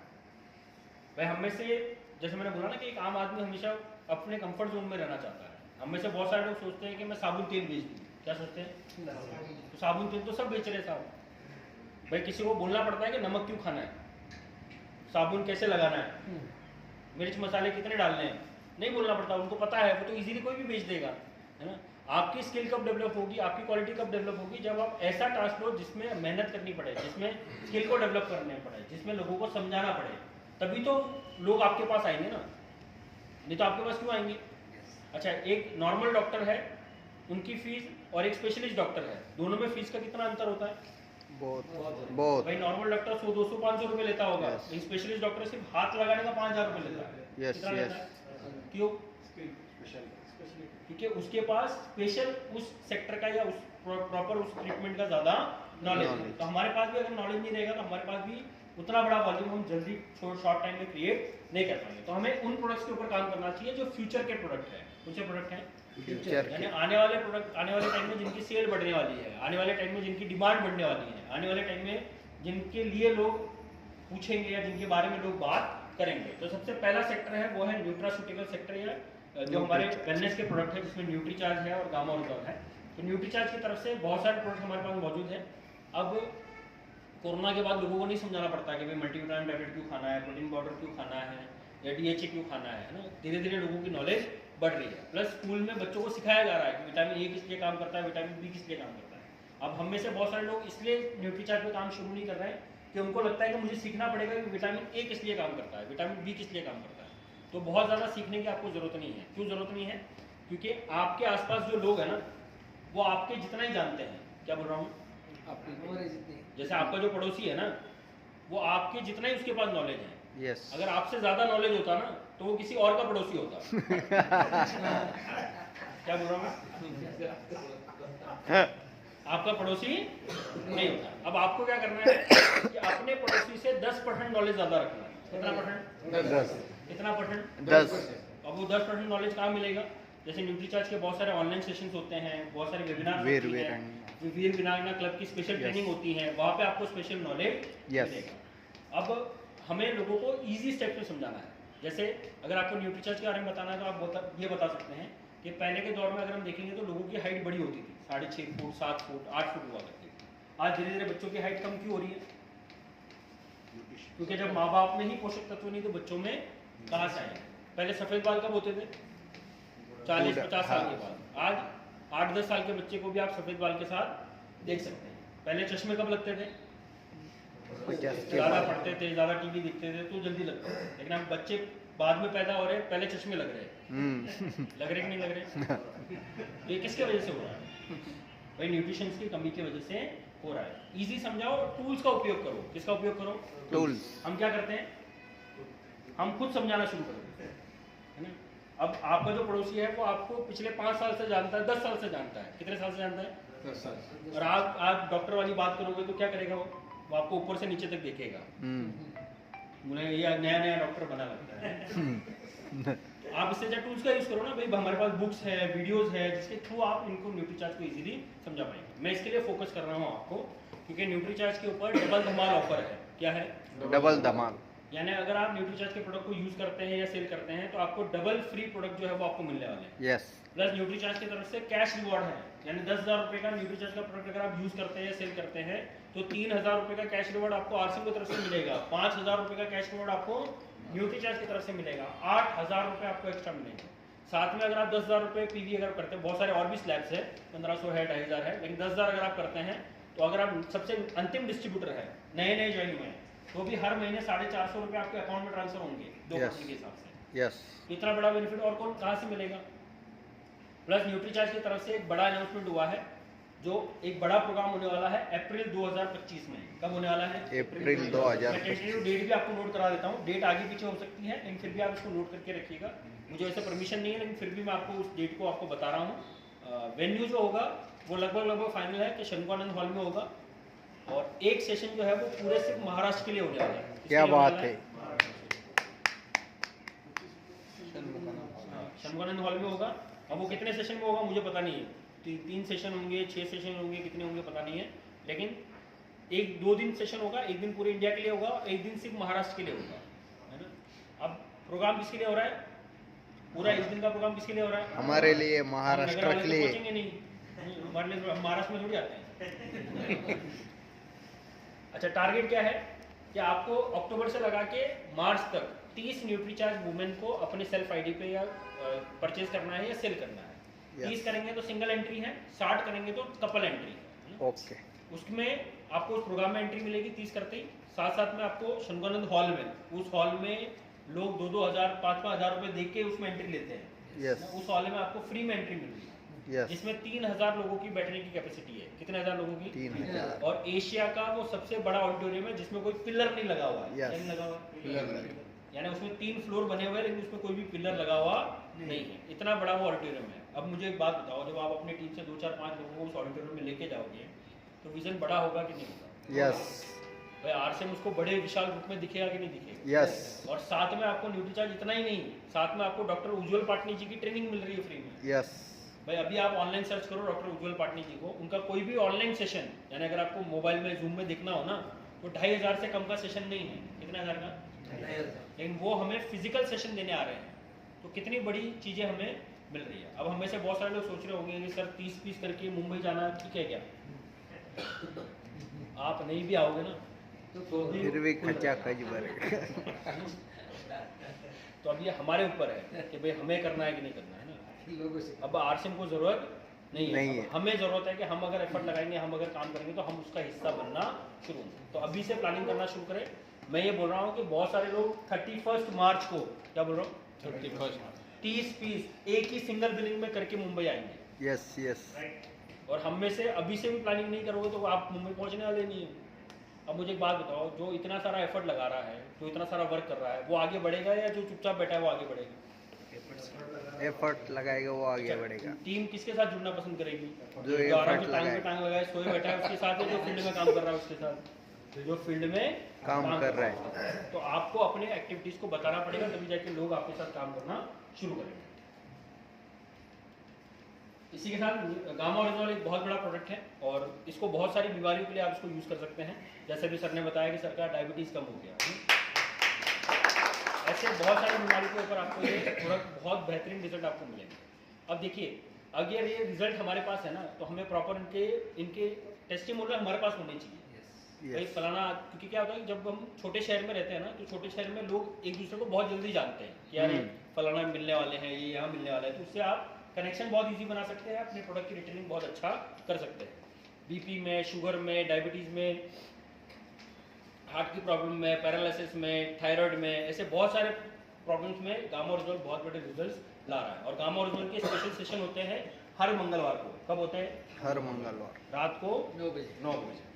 तो नहीं समझ में आता है तो उसमें जाके धीरे धीरे अटेंड करना शुरू करो तो ऑटोमेटिकली धीरे धीरे चीज़ों को समझ में आ जाएगा। टाइम को वेस्ट नहीं करना है, टाइम को इन्वेस्ट करना है। अगला जो प्रोडक्ट है वो है गुड डॉट का प्रोडक्ट। कौन सा product? Good dot. Good dot का जो प्रोडक्ट है वो भी आने वाले टाइम में उसकी जो प्रोडक्ट की सेल है वो बढ़ने वाली है। गुड डॉट का जो पहला प्रोडक्ट लॉन्च हुआ था वो हमारे पास हुआ था जिसका नाम था वेजिटेरियन मीट। क्या नाम था? Vegetarian meat. उसका नाम बदल के हो गया है वेजिटेरियन बाइट, है ना? यस। अब ये अकेला प्रोडक्ट जो है ना वो बहुत बड़ा दम रखता है, क्योंकि अभी तक इंडिया में एकलौती गुड डॉट कंपनी है जिसके पास मीट का रिप्लेसमेंट है और किसी कंपनी के पास नहीं है। और बिल गेट्स ने अपने इंटरव्यू में कहा है, किसने? Bill Gates. मैंने नहीं, किसने? Bill Gates. कि आने वाले टाइम में मीट इंडस्ट्री खत्म होने वाली है। यस। क्या खत्म होने वाली है? Meat industry. तो इसका मतलब क्या लोग नॉनवेज खाना छोड़ देंगे? क्या करेंगे? लोग या तो प्लांट बेस्ड नॉनवेज खाएंगे या लैब में बना हुआ नॉनवेज खाएंगे। क्या खाएंगे? अगर मैं डेटा की बात करूं तो इंडिया में 70% लोग नॉनवेज खाते हैं। कितने परसेंट? 70%। कोई महीने में एक बार खाता है, कोई हफ्ते में एक बार खाता है और कोई रोज खाता है। कितने परसेंट? 70%। तो लोग तो खा रहे हैं। खाएंगे। लेकिन पहले के नॉनवेज में और अभी के नॉनवेज में जमीन आसमान का फर्क है। पहले पशुओं को जब बड़ा किया जाता था तो बड़े बड़े खेतों में बड़ा किया जाता था, लेकिन अभी पशुओं को जो बड़ा किया जा रहा है वो फैक्ट्रियों में बड़ा किया जा रहा है। किसमें बड़ा किया जा रहा है? एक औसमत मुर्गी की उम्र होती है 3 महीने बड़े होने की। कितने महीने में? 3 महीने। उसको 1 महीने में बड़ा किया जा रहा है। कितने महीने में? 1 महीने। क्या डाल रहे हैं उसमें? इंजेक्शन, दवा, ड्रग्स, है ना? अच्छा, हम में से बहुत सारे लोग हेल्थ को लेके अलर्ट हो गए कि हमें क्या खाना चाहिए, तो बहुत सारे लोग ऑर्गेनिक सब्जियां ढूंढते हैं कि कहाँ पे ऑर्गेनिक सामान मिल रहा है, ऑर्गेनिक सब्जी मिल रही है। Yes yes. तो आपने किसी दुकान पे देखा है जहाँ पे ऑर्गेनिक मुर्गी मिल रही हो? तो आप कौन सा खा रहे हो आपको खुद को पता नहीं है। अच्छा, इंजेक्शन किसको दिए? मुर्गी। मुर्गी को किसने खाया? तो वो सारे इंजेक्शन के जो साइड इफेक्ट है वो किसके बॉडी में आ गए? हमारे बॉडी में। अगर हम धीरे धीरे इसके ऊपर काम करना शुरू करें, देखिए जो लोग नॉनवेज नहीं खाते, जैसे मैं नॉनवेज नहीं खाता हूँ, लेकिन मैं इसके ऊपर क्यों बात कर रहा हूँ, क्योंकि इसके पीछे एक सोशल कॉज है कि अगर आप गुड डॉट के प्रोडक्ट के ऊपर काम करते हैं तो आप 2 लोगों की जान बचाएंगे। कितने लोगों की? 2। सबसे पहले किसकी? जानवर। जो खाने वाला है। दूसरा किसकी? जो कटने वाला है। Yes. बचा सकते कि नहीं बचा सकते? और आप नहीं बचाओगे तो दूसरे लोग बचाएंगे। और टेस्ट जो होता है ना, क्या होता है, वो आदमी को किधर भी खींच के लेके जाता है। जैसे एग्जांपल लेते हैं, आपके आसपास पानीपुरी वाले होंगे, लेकिन आप जिस पानीपुरी वाले के पास पानीपुरी खाते हो ना, उसी के पास जाके खाते हो कि नहीं खाते? उसके पास में भले 3-4 और पानीपुरी वाले रहेंगे, लेकिन उसके पास जाते हैं नहीं। क्यों? टेस्ट। तो फिर गुड डॉट का टेस्ट कराओ ना आप लोगों को, तभी तो वो आपके पास आएंगे। और ये प्रोडक्ट मार्केट में कहीं मिलता नहीं। आप धीरे धीरे अगर इस प्रोडक्ट के पहले उसको बनाना सीखे, इसके बारे में इंपॉर्टेंट सीखे, तब जाके इसके ऊपर बड़ा काम करना आप शुरू कर सकते हैं। इसमें और भी प्रोडक्ट ऐड हो गए हैं, जैसे प्रोटीन है, बिरयानी है, सूप है, करी पेस्ट है, ऐसे और भी प्रोडक्ट है जिसको आप आगे काम कर सकते हैं। अगला जो प्रोडक्ट है वो है एग्रीकल्चर का प्रोडक्ट, जिसका नाम है हरी संजीवनी। अब खेती बाड़ी में बहुत बड़ा काम हो सकता है ना? नगर में खेती बाड़ी कम करते हैं, बहुत है, फिर नगर में हरी संजीवनी की सेल ही नहीं है। क्यों? कहाँ है बताओ भाई? मेरे पास एक टीम है तेलंगाना में, जहाँ पे एक बंदा हरी संजीवनी से 5 लाख का वॉल्यूम कर रहा है। कितना लाख का? 5 लाख। किससे? यहाँ का है। तो यहाँ पे खेती पे काम नहीं हो रहा है, हो रहा है, लेकिन हमें थोड़ा सा प्रोडक्ट का नॉलेज नहीं है, हमें इसके बारे में पता नहीं है, इसके लिए हम उसके ऊपर काम नहीं कर पा रहे। आज भी अगर आप देखेंगे तो भारत का जो रेवेन्यू है ना, वो सबसे ज़्यादा किससे आता है? खेती से। और फिर हम काम ही नहीं कर, हमारे पास प्रोडक्ट है, हम दिखाई नहीं रहे लोगों को। भाई हो सकता है कि आपके पास ज़मीन नहीं हो, लेकिन आपके मिलने वालों के पास, आपके रिश्तेदार के पास, आपके गाँव में किसी न किसी के पास होगी। उसमें आधा एकड़, 1 एकड़ में इसको प्रयोग तो करो, तभी तो रिजल्ट पता चलेगा। भाई प्रयोग ही नहीं करोगे तो रिजल्ट कहाँ से पता चलेगा, है ना? तो बहुत बड़ा प्रोडक्ट है, ऑर्गेनिक प्रोडक्ट है, इससे कोई खेती को या जमीन को कोई नुकसान होने वाला नहीं है। इसकी स्पेशल 2 दिन की ट्रेनिंग होती है नासिक में। कहाँ होती है? अच्छा, नगर से नासिक बहुत दूर है? नो नहीं, लोग आसाम से नासिक आ रहे हैं ट्रेनिंग के लिए, और हम नगर से नासिक नहीं जा रहे। तो कहीं ना कहीं अपने आप को चेक करने की जरूरत है कि हम क्या कर रहे हैं, ना? अगला जो प्रोडक्ट है वो है ब्यूटी प्रोडक्ट या कॉस्मेटिक प्रोडक्ट। इसके ऊपर भी आने वाले टाइम में बहुत बड़ा काम होने वाला है। अब धीरे धीरे ट्रेंड जो है ना लोगों को बदल रहा है। भाई अब जैसे हम खाने पीने में भी चीज़ें देख रहे हैं ना कि इसमें क्या डाला गया नहीं डाला गया है, वैसे भी कॉस्मेटिक चीज़ों में भी लोग देखने लग गए हैं कि भाई ये ऑर्गेनिक तरीके से बना है या क्या इसमें केमिकल डाला है, क्या इसमें डाला है नहीं डाला है। यानी लोग समझदार हो रहे हैं और धीरे धीरे उन प्रोडक्ट को चॉइस कर रहे हैं जो अपने हेल्थ के लिए, अपने शरीर के लिए अच्छे हैं। तो आरसीएम उन कंपनियों में से एक है जो ऑर्गेनिक या कम से कम जिन केमिकल का यूज़ किया जाता है उनके थ्रू इस प्रोडक्ट को बनाया जाता है, ताकि आपके शरीर को या आपके स्किन को कोई नुकसान ना हो। प्लस आने वाले टाइम में इंडिया एक डेवलपिंग कंट्री है। क्या है? डेवलपिंग। यानी इंडिया धीरे धीरे विकसित कंट्री की तरफ बढ़ रहा है कि नहीं बढ़ रहा? तो जैसे जैसे इंडिया आगे बढ़ेगा वैसे वैसे कॉस्मेटिक चीज़ों का या ब्यूटी प्रोडक्ट्स का डिमांड और ज़्यादा बढ़ने वाला है या और ज़्यादा इसकी सेल बढ़ने वाली है। और जैसे मैंने आपको डेटा बताया था कि पूरी दुनिया में डायरेक्ट सेलिंग में महिलाओं का जो इन्वॉल्वमेंट है वो ज़्यादा है पुरुषों से, लेकिन आरसीएम में उल्टा है ना? पुरुषों का जो पार्टिसिपेशन है वो ज़्यादा है, महिलाओं का कम है। लेकिन अब धीरे धीरे महिलाएं जो है वो धीरे धीरे पार्टिसिपेशन ले रही है, धीरे धीरे वो आगे बढ़ रही है। और आने वाले टाइम में आपने देखा है कि प्रियंका मैम के द्वारा बहुत सारे महिलाओं के लिए जो प्रोडक्ट है उसको लॉन्च किया गया है। प्लस डायरेक्ट सेलिंग, मैं फिर से एक बार जोरदार करना चाहूँगा आदरणीय मुकेश तिवारी से पहले जो चीज़ बताते हैं कि डायरेक्ट सेलिंग बनी ही महिलाओं के लिए है। किसके लिए है? महिलाओं के लिए। लेकिन हमने पुरुषों ने उसके ऊपर कब्जा कर रखा है। क्या कर रखा है? कब्जा। भाई जैसे सर बताते हैं कि बहुत सारी ऐसी चीज़ें होती हैं जो पुरुषों को सिखानी पड़ती हैं, यानी सेल्स की ऐसी बहुत सारी चीज़ें होती हैं जो पुरुषों को सिखानी पड़ती हैं, लेकिन महिलाओं में वो बाय बर्थ यानी इनबिल्ट उनके में पाई जाती है। जैसे एग्जांपल लेते हैं कि मैं, अगर आप जानना चाहते हो, नहीं जानना चाहते, आगे बढ़े, जानना चाहते जानना चाहते हो, यस। एक काम करो, सबसे पहले हाथ आगे करो, ऐसे करो, बताओ बताओ बताओ बताओ। तो पहली खूबी है जो महिलाओं में पाई जाती है और पुरुषों में पाई नहीं जाती, उनको सिखाना पड़ता है। जैसे मैं एग्जांपल पुरुष हूँ और मैंने एक नया शर्ट सिलाया है ना, तो मैं अपने आस पड़ोस में जाके लोगों को बताऊंगा कि मैंने नया शर्ट लिया है? नहीं। एक पुरुष होगा तो नहीं बताएगा। लेकिन वही एक महिला अगर घर में कोई नई साड़ी, कोई नया सलवार सूट या कोई भी घर पे नई चीज़ आई है, तो जब तक आस पड़ोस में नहीं बताएंगे तब तक खाना हजम होने वाला नहीं है। ये क्या है? खूबियाँ है। कमियाँ नहीं बता रहा हूँ मैं आपको, क्या बता रहा हूँ? खूबियाँ बता रहा हूँ। ये पुरुष जो होता है ना वो थोड़ा सा इगोइस्टिक होता है, वो जल्दी आसानी से चीज़ों को नहीं इलैबोरेट करता है, घुल मिलने में ईजी नहीं होता है, लेकिन महिलाएं जो होती हैं वो ईजिली घुल मिल जाती है। तो अगर आप अपने परिवार को आरसीएम में इन्वॉल्व करेंगे और आरसीएम में अगर कोई भी नया प्रोडक्ट लॉन्च हुआ तो आपको आस पड़ोस में बताने की जरूरत, कौन बता देंगे? तो इन्वॉल्व करना चाहिए कि नहीं करना चाहिए? आवाज़ नहीं है। करना चाहिए कि नहीं करना चाहिए? दूसरी खूबी रहने देते हैं ना, बताओ इंटरेस्ट आ ही नहीं रहा तो फिर क्या बताओ बताओ बताओ। दूसरी खूबी कि आज तो चलो आरसीएम की मीटिंग है इसलिए हम सब लोग शांत बैठे हैं ना। नहीं भाई, अगर ये कोई पारिवारिक प्रोग्राम होता, किसी का बर्थडे सेलिब्रेशन या किसी की शादी होती, जहाँ पे एक साइड में 40 पुरुष बैठे हैं, कितने 40, और एक साइड में 4 महिलाएं बैठी हैं, कितनी 4, तो आवाज कहाँ से ज्यादा है? 4 महिलाओं से। क्या है ये? खूबी। सपोर्ट करो, मेरे कुछ महिलाएं मेरे को बहुत गुस्से में देखती हैं। क्या है ये? कमियां नहीं है, खूबियां है। आदमी जो होता है ना वो इगोइस्टिक होता है, उसको लगता है कि मैं इससे ज्यादा पैसा कमाता हूँ तो मैं पहले क्यों बात शुरू करूँ, मैं इससे ओहदे में पद में बढ़ा हूँ तो मैं पहले क्यों बात शुरू करूँ। लेकिन भाई महिला जो होती है वो इजीली घुल मिल जाती है और बात को करना शुरू कर देती है। तो अगर आप अपने परिवार को आरसी में इन्वॉल्व करेंगे, वो अगर किसी बर्थडे पार्टी में गए, किसी सेलिब्रेशन में गए, तो बात करेंगे कि नहीं करेंगे? करेंगे। तो किसकी करेंगे? सेल बढ़ेगी कि घटेगी? बढ़ेगी। इन्वॉल्व करना चाहिए कि नहीं करना चाहिए? तीसरी लास्ट खूबी, मजा नहीं आ रहा, कौन बोल रहा पता आपको, जो लेके नहीं आया है, बताओ। तो तीसरी लास्ट खूबी कि अगर आपको किसी को कोई चीज नहीं बतानी है, क्या नहीं करना? नहीं, और एक महिला के कान में जाके बोल वो बात पूरे एरिया में, मोहल्ले में, शहर में वो बात। अब इसमें उनकी भी गलती नहीं है, वो जब सामने वाले को बताते हैं ना तो बोलते हैं मैं तेरे को बता रही हूँ, किसी को बताना, और धीरे धीरे वो बात फैल जाती है। अब जैसे एग्जांपल लेते हैं कि अगर आपने अपने परिवार को आरसी में इन्वॉल्व किया, न्यूट्रीचार्ज वुमेन से अगर किसी को रिजल्ट आया, क्या है?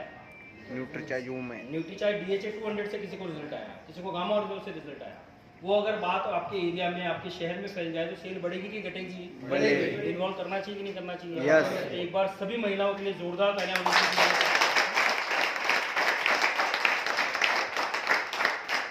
अगला जो प्रोडक्ट है वो है पेंट।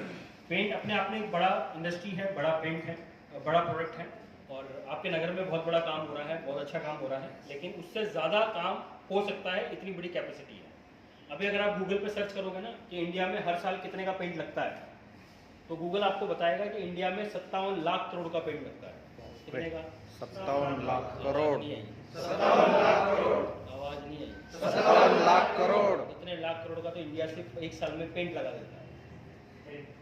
यानी जो पूरी दुनिया की डायरेक्ट सेलिंग की सेल है उससे 3 गुना ज्यादा सेल सिर्फ पेंट की है इंडिया।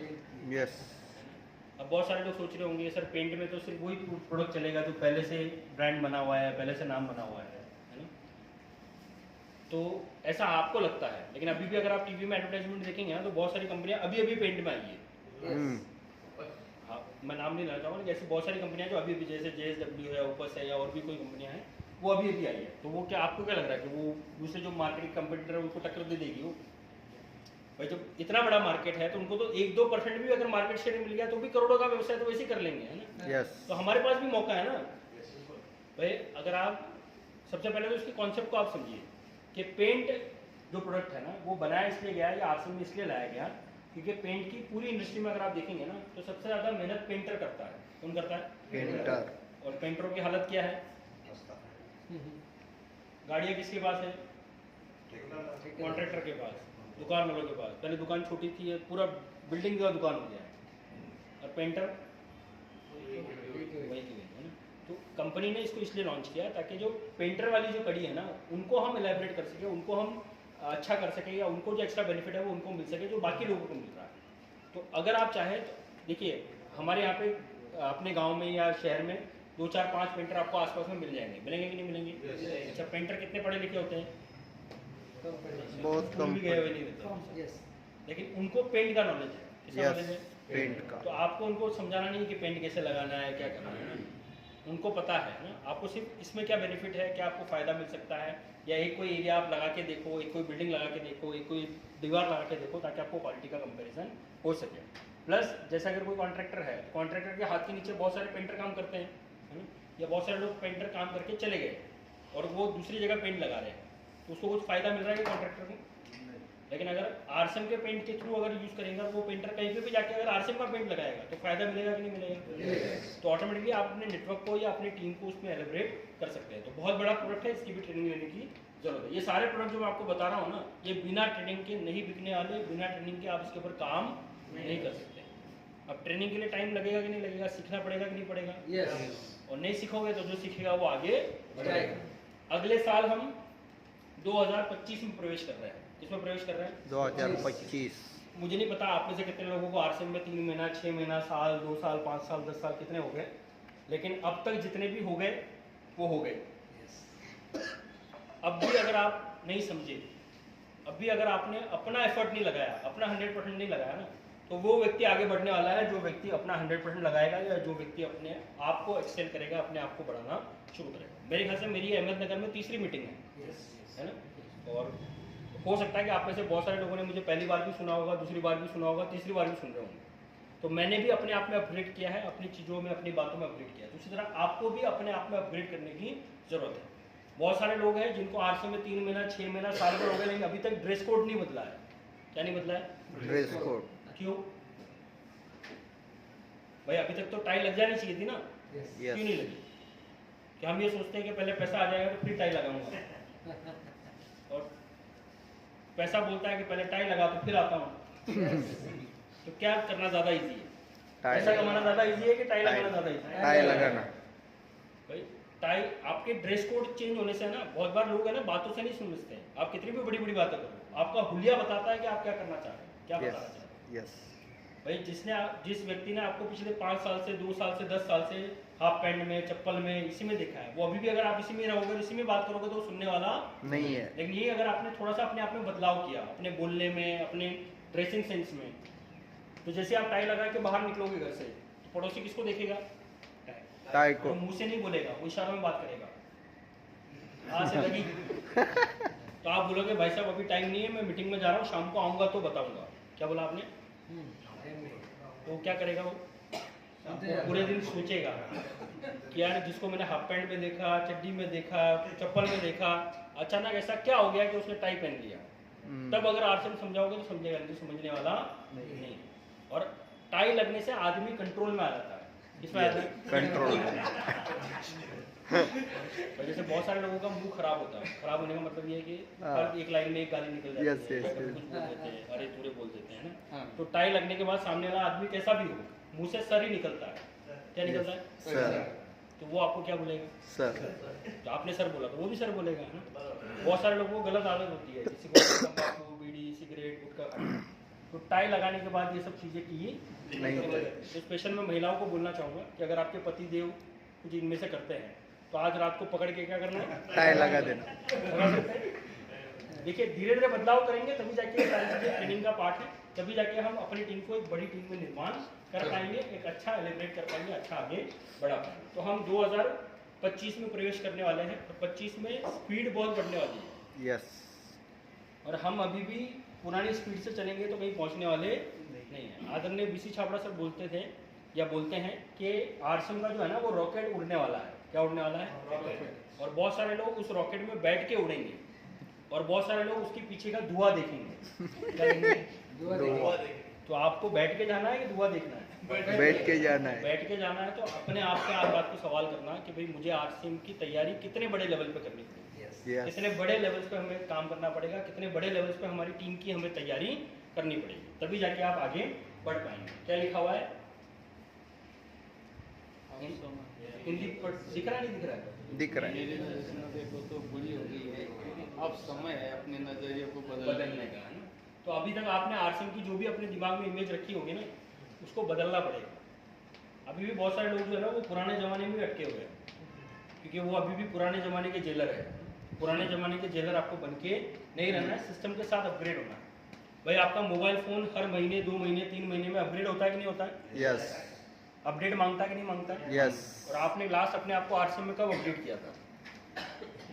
पता ही नहीं।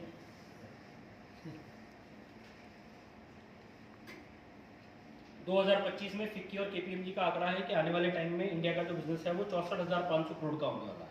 कितने हजार करोड़ का? 64,500। अब आप बोलोगे सर मात्र एक साल में इतना बड़ा कैसे हो जाएगा? अभी तो 20, 22, 25,000 करोड़ के आसपास है।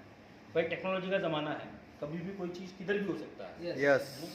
कितना भाई व्यवसाय तो पहले से हो रहा है। आज अगर हम एफएमसीजी मार्केट को देखें तो बहुत बड़ा मार्केट है भाई। उसमें अगर एफएमसीजी मार्केट में कोई एक नई कंपनी आ गई जिसने एफएमसीजी मार्केट को खुद को डायरेक्ट सेलिंग में कन्वर्ट कर लिया तो वो मार्केट पूरा कन्वर्ट हो गया डायरेक्ट सेलिंग में। Yes yes. तो ये रिपोर्ट भी बहुत इंपॉर्टेंट है कि आने वाले बड़े टाइम में बड़े बड़े प्लेयर्स डायरेक्ट सेलिंग में उतरेंगे। यस भाई अभी 2-4 नई कंपनी आती है ना नगर में तो लोग हिल जाते हैं अपना ही, ये वो उधर चला गया, ये इधर चला गया।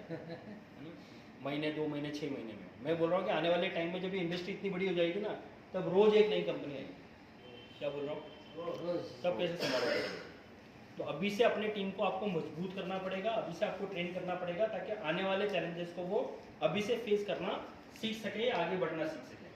लगभग 18.1 million to be employed by direct selling industry by 2025। किसकी रिपोर्ट है ये? इकोनॉमिक टाइम्स की रिपोर्ट है ना भाई। आप पेपर में, न्यूज़ में, यूनिवर्सिटीज़ में, सब में किसकी बात हो रही है? Direct selling. किसकी बात हो रही है? Direct selling. और हम अभी भी डायरेक्ट सेलिंग को छोटा मोटा इंडस्ट्री समझ रहे हैं भाई। इंडियन गवर्नमेंट ने डायरेक्ट सेलिंग इंडस्ट्री पे लॉ बना दिया, कानून बना दिया। कोई भी गवर्नमेंट किसी भी इंडस्ट्री को ऐसी कानून बना के दे देती है क्या? नो। भाई इंडस्ट्री में दम होगा या गवर्नमेंट को कोई फायदा होगा, देश को कुछ फायदा होगा, तभी तो उसके ऊपर लॉ बन रहे हैं, तभी तो उसके ऊपर काम हो रहा है। और हम अभी तक इसकी इंपॉर्टेंस को समझ ही नहीं पा रहे हैं। ADSCI collaborates with Telangana government to promote ethical direct selling. बहुत सारे मार्केट में अनएथिकल डायरेक्ट सेलिंग कंपनियां चल रही हैं, बहुत सारे इन्वेस्टमेंट प्लान चल रहे हैं। आने वाले टाइम में जैसे अभी लॉ बना है, वैसे बहुत जल्दी डायरेक्ट सेलिंग के ऊपर एक रेगुलेटरी बैठने वाली है। क्या बैठने वाली है? जैसे अगर आपको बैंक का अगर कोई काम करना है तो रेगुलेटरी कौन है? RBI। शेयर मार्केट का अगर कोई काम करना है तो रेगुलेटरी कौन है? SEBI। प्रॉपर्टी का अगर कोई काम करना है तो रेगुलेटरी कौन है? रेरा। अगर आपको इंश्योरेंस का कोई काम करना है तो रेगुलेटरी कौन है?